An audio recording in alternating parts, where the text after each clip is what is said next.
몸랭교회 수요 성경 공부에 오신 여러분을 진심으로 환영합니다. 우리는 예수 안에서 서로의 지난날을 살펴 보듬고 현재를 위해서 기도하며 복된 미래를 꿈꾸며 지지하는 공동체입니다. 재미솔솔 의미 팍팍 성경 공부 20번째 시간, 오늘은 요한복음 5장 31절에서 47절까지 있는 말씀, 증인과 증거라는 제목으로 함께 말씀을 나누겠습니다. 유대인의 의식과 절기는 예수님을 가리키는 모형들입니다. 예수님은 이 절기들이 추구하고 있던 그 목표들을 완성시킴으로써 예수님이 누구이시고 하나님이 예수 그리스도 안에서 무슨 일을 성취하고 계시는가를 나타내 보여주십니다.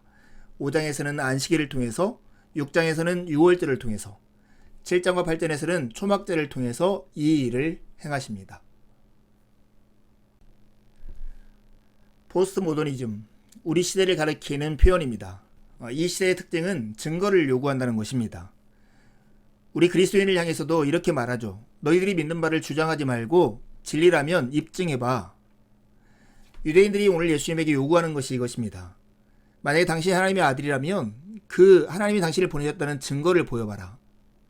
하나님의 아들인 증거를 나타내 보여라. 이렇게 예수님에게 요구하고 있는 것입니다. 우리가 받는 질문, 그리고 예수님이 받으셨던 질문, 정말 그렇다면 입증해 보셔요. 이 질문에 대해서 예수님은 어떻게 반응하실까요? 포스트 모더니즘은 우리 시대의 정신입니다. 데카르트가 나는 생각한다 고로 나는 존재한다, 이 말을 빗대서 말하면 나는 회의한다, 나는 의심한다, 고로 나는 존재한다, 이렇게 말할 수 있습니다. 진리라고 여겨지는 모든 것이 상대화되고 의심의 대상이 됩니다. 권위를 해체하고 모든 권력의 배후에 있는 불순한 의도를 전제하는 것이 시대 정신이 되었습니다. 옳고 그름을 따지는 것 자체가 비판의 대상이 되어버렸습니다. 그래서 진리가 있다라고 말하는 기독교는 냉소와 조롱의 대상이 된 그런 시대를 우리가 살아가고 있습니다. 어쩌면 이런 시대에 주님께서는 우리를 향해서 이렇게 말씀하시는지 모릅니다. 도마에게 이르시되 내 손가락을 이리 내밀어 내 손을 보고 내 손을 내밀어 내 옆구리에 넣어보라. 그리하여 믿음 없는 자가 되지 말고 믿는 자가 되라. 오늘 이 말씀을 통해서 우리가 이 자리까지 나아가기를 간절히 바랍니다.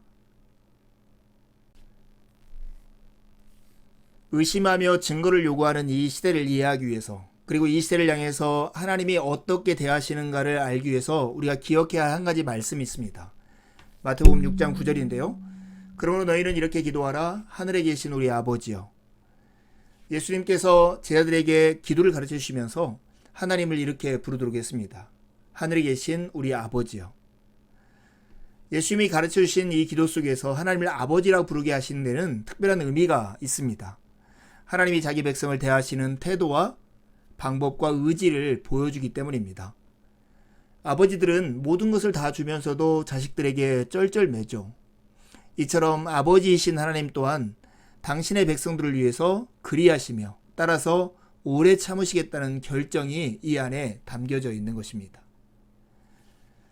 여러분, 하나님의 이 오래 참으심이 우리에게 복음이고 복된 소식인 이유가 있습니다. 왜냐하면 어거스틴이 고백한 것처럼 우리는 진리를 피하면서 진리를 찾고 있다라고 착각하고 있기 때문입니다. 진리를 피하면서 진리를 찾고 있는 무리, 오늘 본문에 나오는 유대인들이 딱 그와 같은 사람들입니다. 요한복음 5장 31절에 47절은 세 가지 증거로 구성되어 있습니다. 예수님이 하나님의 아들이며 예수님이 행하신 일이 하나님이 예수님을 보내신 증거라고 하는 세 가지 증거를 대는 것입니다. 그 세 가지 증거는 세례 요한과 예수님의 하신 일과 성경입니다. 여러분 생각해 보세요. 예수님이 당신이 누구인가를 증명할 필요가 있으십니까? 증명할 이유가 있을까요? 여러분 생각해 보세요. 아버지 앞에서 제가 서 있으면서 내가 아버지의 아들이라는 것을 증명해야 할 이유가 있을까요? 그럴 이유가 전혀 없음에도 불구하고 예수님께서는 예수님이 누구인지를 의심하는 사람들에게 예수님이 누구인가를 이 세 가지 증거를 통해서 살펴 보여주시는 겁니다. 그래서 오늘 이 본문은 사실은 예수님께서 굳이 하지 않아도 될 그 일을 사랑 때문에 변명하시고 증거하시고 설명하시는 그런 내용으로 이해할 필요가 있습니다. 이제 첫 번째 증거인 세례 요한에 대한 본문 31절에서 35절까지를 함께 읽어보겠습니다. 내가 만일 나를 위하여 증언하면 내 증언은 참되지 아니하되 나를 위하여 증언하시는 이가 따로 있으니 나를 위하여 증언하시는 그 증언이 참인 줄 아노라. 너희가 요한에게 사람을 보내매 요한이 진리에 대하여 증언하였느니라. 그러나 나는 사람에게서 증언을 취하지 아니하노라. 다만 이 말을 하는 것은 너희로 구원을 받게 하려 함이니라. 요한은 켜서 비추이는 등불이라. 너희가 한때 그 빛에 즐거이 있기를 원하였거니와. 요한은 선지자로서 예수님을 증언한 사람이었고 유대인들은 한때 그 빛에 있기를 즐거워했다라고 하는 예수님의 말씀이 옳습니다. 요한복음 5장 31절에 32절에 보면 내가 만일 나를 위하여 증언하면 내 증언은 참되지 아니하되 나를 위하여 증언하는 이가 따로 있다라고 말씀합니다. 유대인 율법에 신명기 17장에 보면 적어도 어떤 증거를 위해서 두세 사람의 증인이 필요하다라고 말을 합니다. 예수님이 스스로 당신의 이야기를 증명하면 유대인 율법에 맞지 않는 거겠죠. 그러나 예수님께서 이렇게 말씀하세요. 나를 위하여 증언하는 이가 따로 있다. 여기서 나를 위하여 증언하는 이가 누구일까요? 바로 성부 하나님을 가리키는 것이죠. 맞습니다. 그래서 예수님께서는 첫 번째 증인으로 세례 요한을 대고 있습니다. 33절에 보면 너희 유대인들이 요한에게 사람을 보내매 요한이 진리에 대해서 증언하였다라고 예수님이 말씀하세요. 그러나 예수님은 사람들에게서 증언을 취할 필요가 없는 그런 분임을 34절에서 말씀하세요. 그럼에도 불구하고 이런 증언을 세례 요한이라고 하는 증거를 대는 이유 34절에 보면 이 말을 하는 것은 너희로 구원을 받게 하려 합니다. 예수님 때문에 증인을 대는 게 아니라 이 말을 듣고 있는 유대인 때문에 예수님께서 굳이 하지 않아도 될 그 일을 행하고 있는 것입니다. 요한을 이렇게 묘사합니다. 주님이 켜서 비추이는 등불이라. 그리고 유대인들은 한때 그 빛에 즐거이 있기를 원하였다라고 말을 합니다. 여러분 요한은 켜서 비추이는 등불처럼 예수 그리스도가 누구이신가 하는 것을 나타내 보여줬던 인물입니다. 세례 요한의 증거는 유대인들에게 매우 효과적이었습니다. 왜냐하면 유대인들 사이에서 세례 요한은 매우 비중 있는 인물이기 때문에 그렇죠. 누가복음 20장에 보면 예수님과 유대인 사이에 논쟁이 벌어집니다. 예수님이 이렇게 질문해요. 요한의 세례가 하늘로부터냐 사람으로부터냐. 그때 유대인들이 서로 의논하여서 이렇게 말을 합니다. 만일 하늘로부터라 하면 어찌하여 그를 믿지 아니하였느냐 할 것이요. 만일 사람으로부터라 하면 백성이 요한을 선지자로 인정하니 그들이 우리를 다 돌로 칠 것이라 하고, 달리 말하면 모든 사람들이 요한을 선지자로 여겼고 선지자가 하는 일, 곧 하나님이 행하시는 일을 증거하는 사람으로 받아들였다는 것입니다. 그런데 여러분 우리가 기억하는 요한의 가장 위대한 증언이 뭡니까? 예수님이 나아오시는 걸 보면서 했던 외침입니다. 이는 세상죄를 지고 가는 하나님의 어린 양이로다. 바로 요한은 예수님이 누구인가, 그리고 예수님을 통해서 하나님이 무엇을 하시는가를 분명히 증언했던 사람입니다. 예수님은 이 요한을 가리켜서 켜서 비추이는 등불이라고 말을 합니다. 반사체처럼 예수님을 이렇게 비춤으로써 예수님을 모든 사람들이 보게 하는 그런 역할을 하는 거죠. 요한 스스로도 자기 자신을 위대한 인물이 아니라 누군가를 보게 하도록 외치는 소리라고 말을 해요. 요한복음 1장 23절에 보면 나는 선지자 이사야의 말과 같이 주의 길을 곧게 하라고 광야에서 외치는 자의 소리로다 하니라. 여러분 세례 요한은 그리스도인으로서 매우 위대하고 중요한 표본과 같은 사람입니다. 그는 자기 자신을 인식할 때 자기가 발광체가 아니라 반사체, 곧 그리스도를 볼 수 있도록 비추는 등불이고 그리스도를 바라보라고 외치는 소리로 이겼던 것입니다. 이런 겸손한 마음이 여러분에게 있습니까? 우리의 삶을 통해서 우리의 영광을 추구하는 게 아니라 그리스도의 영광을 많은 사람들이 보도록 인도하는 그런 삶을 여러분 살아가고 있습니까? 두 번째 증거가 36절에서 38절에 나오는데요. 이것은 바로 예수님이 하시는 일입니다. 36절에서 38절 말씀을 함께 읽어보겠습니다. 내게는 유한의 증거보다 더 큰 증거가 있으니 아버지께서 내게 주사 이루게 하시는 역사, 곧 내가 하는 그 역사가 아버지께서 나를 보내신 것을 나를 위하여 증언하는 것이요, 또한 나를 보내신 아버지께서 친히 나를 위하여 증언하셨느니라. 너희는 아무 때에도 그 음성을 듣지 못하였고 그 형상을 보지 못하였으며 그 말씀이 너희 속에 거하지 아니하니 이는 그가 보내신 이를 믿지 아니함이라. 두 번째 증거인 예수님께서 행하신 일은 요한의 것보다 더 큰 증거라고 말씀합니다. 아버지께서 내게 주사 이루게 하신 역사, 이 역사야말로 나를 보내신 아버지께서 친히 나를 위해서 증언하시는 것이라 말씀합니다. 지금 이 논쟁의 시초가 되었던 기적이 무엇입니까? 그 표적은 38년 된 병자가 고침을 받는 사건이었어요. 그러나 유대인들은 그를 보내신 이 예수 그리스도를 믿지 않기 때문에 그 사건을 보아도 듣지 못하였고 보고도 보지 못하였고 그 말씀 안에 거하지도 못하는 그런 현실을 자초하고 맙니다. 예수님은 38년 된 병자를 고쳐서 안식을 주시는 표적을 행하셨습니다. 예수님이 이 표적을 아버지께서 내게 주사 이루게 하신 역사라고 말씀하셨고 아버지께서 나를 보내신 것을 증언하는 것이라고도 말씀하셨습니다. 맞아요. 즉 이 표적을 통해서 예수님이 누구인가와 예수님이 지금 무슨 일을 행하시고 있는가 하는 것이 분명하게 드러난 것이죠. 그런데 말입니다. 여러분, 유대인들은 하나님에 대해서 누구보다도 잘 알고 있다라고 말을 하면서도 이 표적을 통해서 아무것도 얻지 못했어요. 그 음성을 듣지도 못했고 그 형상을 보지도 못했고 그분의 말씀이 그들 안에 거하지도 못했다라고 하는 사실입니다. 왜요? 표적을 보았지만 그 표적을 통해서 표적이 가르치고 있는 예수 그리스도와 하나님의 일하심을 보지 못했기 때문입니다. 우리는 어떻게 이 표적을 통해서 그 사실을 볼 수 있을까요? 바로 믿음의 눈을 떠야 합니다. 최덕신 씨가 작곡한 세상의 유혹 시험이라고 하는 찬양의 3절을 보면 이렇습니다. 주위를 둘러보면 아무도 없는 듯 믿음의 눈을 들면 보이는 분 계시네. 지금도 내 안에서 역사하고 계시는 사망과 어둠의 권세 물리치신 예수님. 믿음의 눈을 들어서 볼 때만이 이 표적을 통해서 일하시는 하나님의 역사를 볼 수 있다고 하는 사실입니다. 이제 예수님은 세 번째 증거를 그들에게 나타내십니다. 그것은 바로 성경입니다. 39절에서 47절까지 있는 말씀을 함께 읽겠습니다.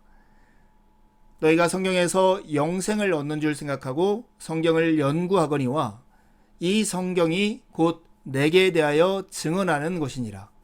그러나 너희가 영생을 얻기 위하여 내게 오기를 원하지 아니하는도다.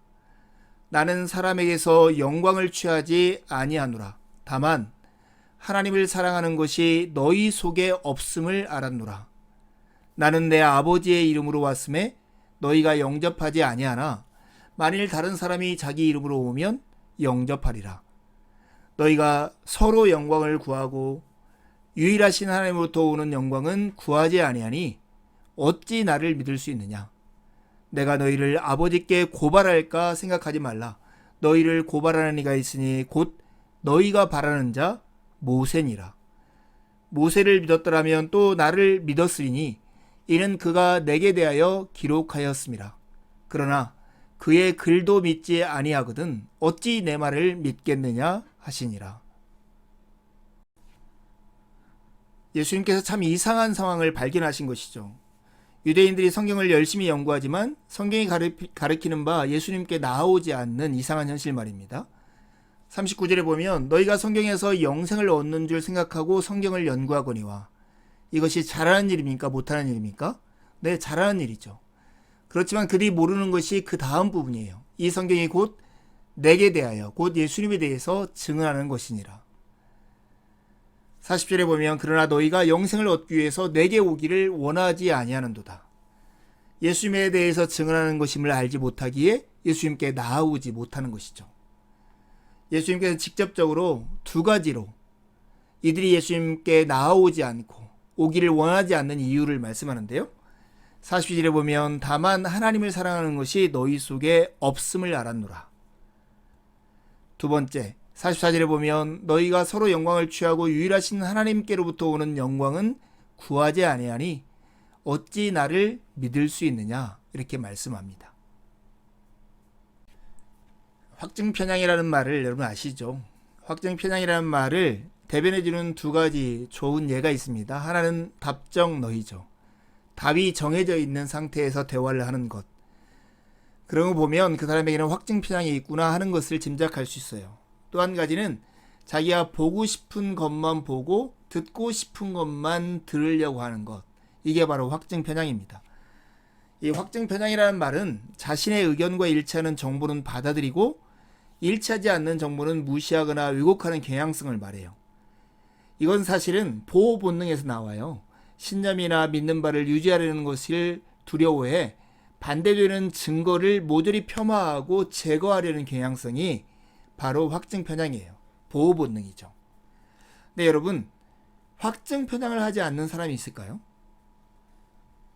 자신을 보호하려고 하는 사람은 누구나 다 확증편향적인 사고를 할 수밖에 없습니다. 여기서 더 중요한 게 있어요. 확증편향적으로 사고하는 자신을 보면서 그 다음 단계를 하는 게 중요해요. 확증편향적 사고를 하는 것을 보면 자신이 믿고 있는 바, 자신이 지키려고 하는 진리, 신념이 무엇인가가 드러나게 됩니다. 이때가 자신이 믿음 안에 있는가를 스스로 점검해 볼 수 있는 매우 좋은 기회입니다.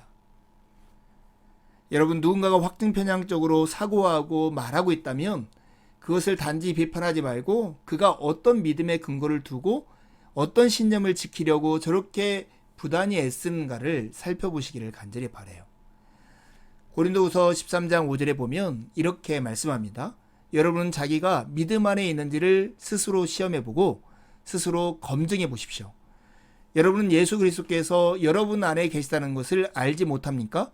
모른다면 여러분은 실격자입니다. 지금 유대인들의 실수는 자신의 이런 확증편향적 사고를 통해서 자신의 믿음을 살펴보지 못하기 때문에 나오는 오류인 것입니다.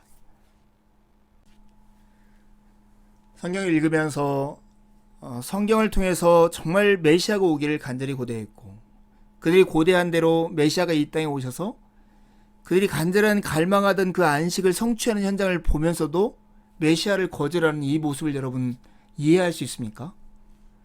참 납득이 되지 않는 이런 상황이죠. 하지만 중요한 것은 왜 그들이 이렇게 행동하고 있는가 하는 이유를 찾아보는 것입니다. 그들이 믿지 못하는 이유, 주님께 나오지는 못하는 이유가 예수님이 두 가지로 지적해요. 하나는 사랑 때문이고 하나는 영광 때문입니다. 41절에 보면 하나님을 사랑하는 것이 그들 속에 없기 때문이고요. 44절에 보면 그들이 사람의 영광, 사람의 인정을 취하지만 하나님으로부터 오는 영광, 하나님의 인정을 구하지 않기 때문에 믿지 않는다라고 말씀합니다. 여러분, 사실은 믿음과 소망은 분리할 수 없어요. 우리 마음속에 무엇을 원하느냐가 사실은 우리가 무엇을 믿느냐하고 뗄 수 없는 관계 가운데 있어요. 그래서 주님이 이 땅에 오셔서 많은 사람들에게 이런 질문을 했어요. 너희에게 무엇하여 주기를 원하느냐? 정말 여러분 안에 예수님 안에서 예수님에게 소망하고 갈망하는 것이 무엇인가 한번 질문해 보시고 답해 보세요. 이 정직한 질문과 정직한 답 안에서 우리의 믿음을 점검해 볼 수 있는 중요한 시간을 얻을 수 있을 거예요. 여러분, 유대인들에게 하나님을 사랑하는 것이 없다라고 하는 예수님의 이 지적의 이면에는 이 말이 담겨져 있는 거죠. 그들이 지금 자기 사랑에 빠져 있다는 거예요. 자기 사랑에 빠져 있어서 자기를 인정해주는 사람들에게서 오는 영광을 구하지만 그들을 비판하고 회개를 촉구하는 하나님의 영광을 추구하지 않는 것이 그들의 진정한 문제였어요. 여러분, 그런데 우리가 다른 사람의 시선을 의식하는 순간 우리는 영적 자유를 잃어버린다는 걸 여러분 아세요? 정말 예수 그리스도를 믿는다라고 하는 것은 예수님 그분 한 분만으로 충분하다라고 하는 고백 속에 그 뜻이 담겨져 있어요. 저 신학교 다닐 때 현창학 교수님이라는 분이 채플 시간에 했던 예화가 생각납니다. 어느 조그마한 교회에서 이렇게 주보를 작성하는데 예전에는 이제 인쇄소에다 맡겼잖아요. 인쇄소 넘긴 다음에 목사님이 토요일 날 갑자기 설교 제목을 바꾸게 되었어요. 그래서 전화를 했던 거예요. 전화를 해서 사장님 설교 제목이 바뀌었어요. 좀 바꿔주세요.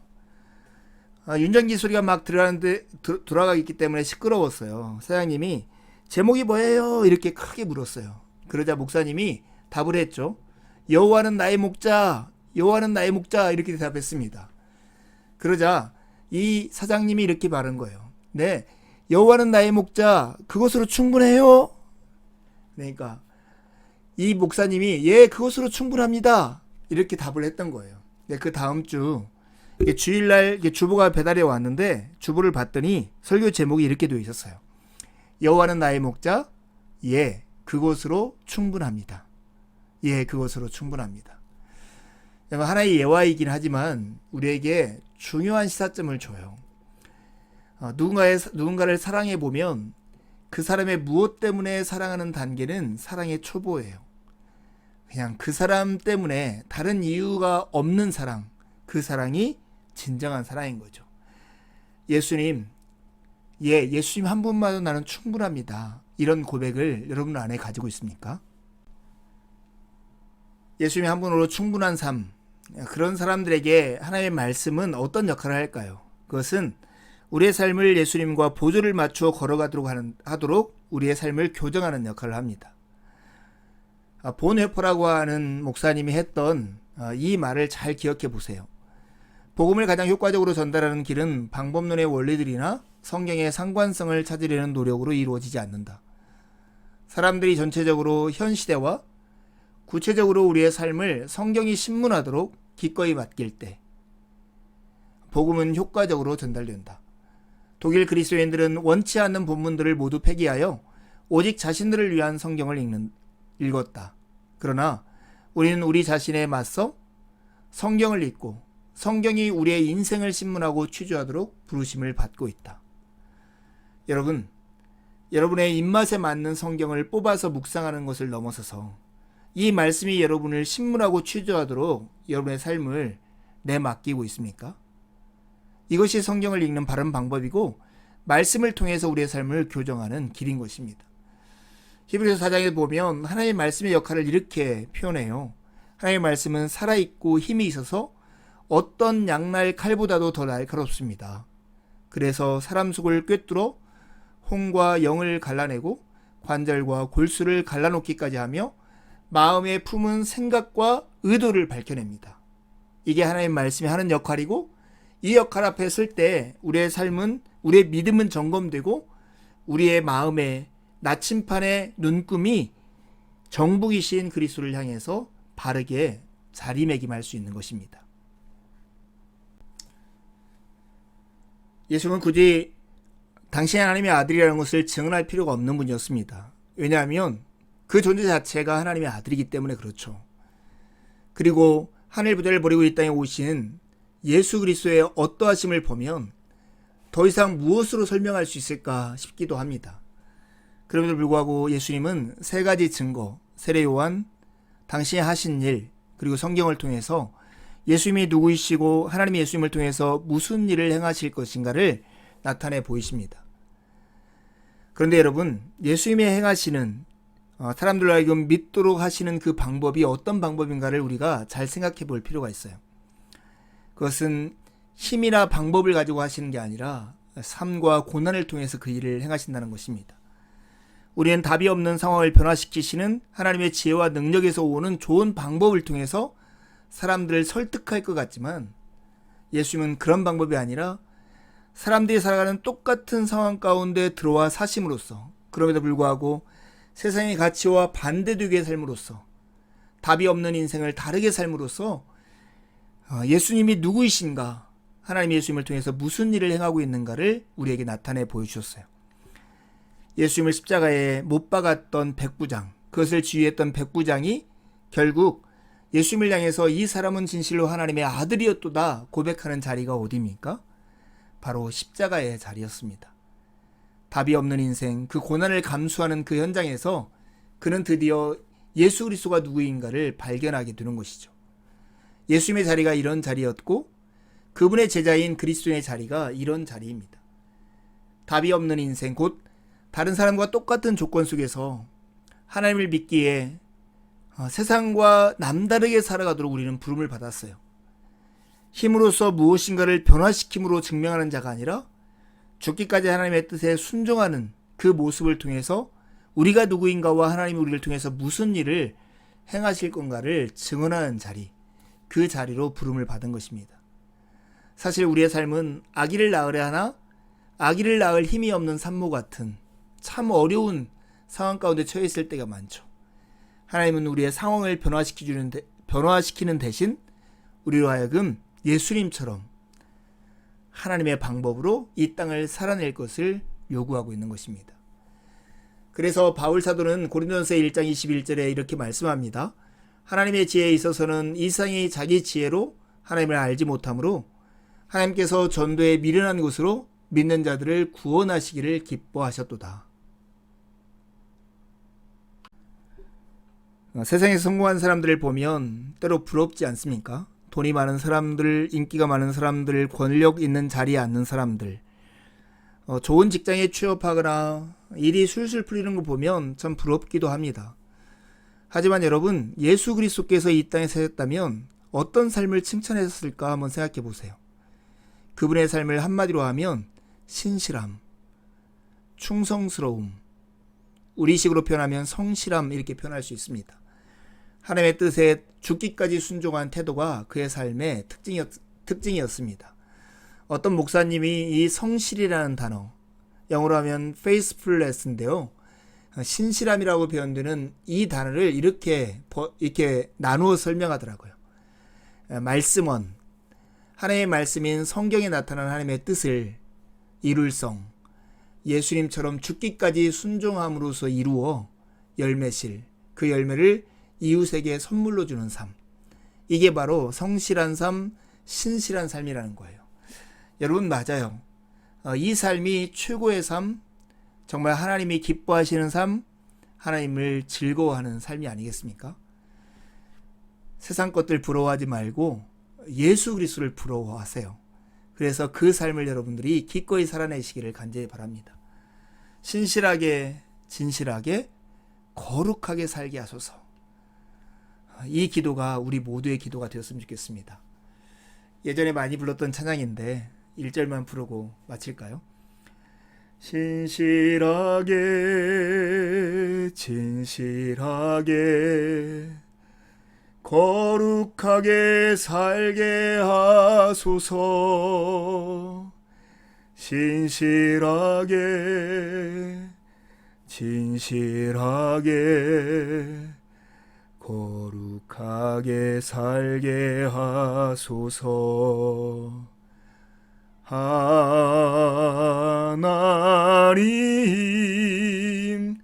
나의 마음 만져주소서. 하나님 나의 영혼 새롭게 하소서.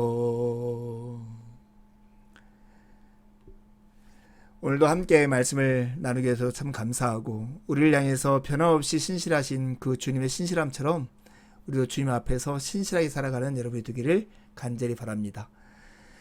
남은 한 주도 주님의 은혜를 의지해 살고 복된 주를 함께 만나 기쁨으로 하나님을 예배하시죠. 감사합니다.